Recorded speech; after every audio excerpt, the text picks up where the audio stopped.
Okay, so what I have set up here is a dial test gauge, and so this little gauge detects movement. So as this comes forward at all, it's going to detect that movement. So this actually needs to come a little farther forward, and you just get it set about in the middle.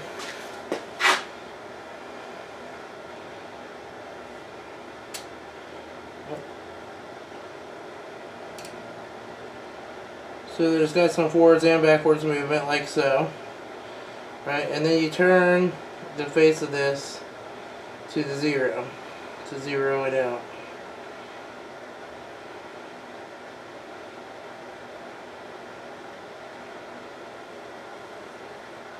Okay, and then what we'll do is pry our crank forward and backward just a little bit with the screwdriver.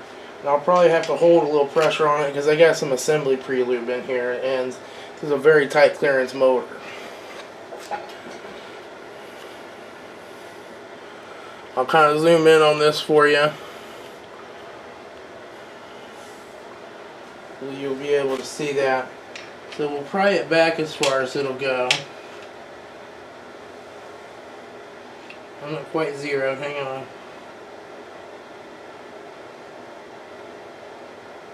There we go. So go ahead and pry it back. And you see I get just a hair over 2 thousandths that direction. Then I'll push the crank forward. And I'm getting just about 2 thousandths that direction. So I'm getting about 4 thousandths of movement. And my minimum spec is 3.4 thousandths. My maximum spec is 9.5. So within spec. I'm a little bit on the tight side, but I'm okay with that. Alright, so hopefully that gives you a little bit of an idea how you can do this. This is actually a pretty decent brand of gauge. This is a Starrett. This is the what is it called? The last word gauge. Where it's supposed to be very minute amount of measurements, very accurate gauge.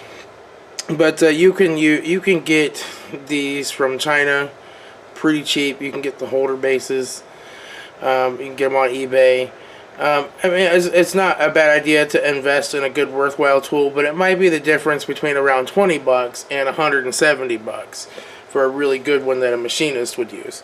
So, for most of this kind of work, probably one of the cheaper ones is fine. Even Harbor Freight carries one of the plunger types. But anyway, hope that helps.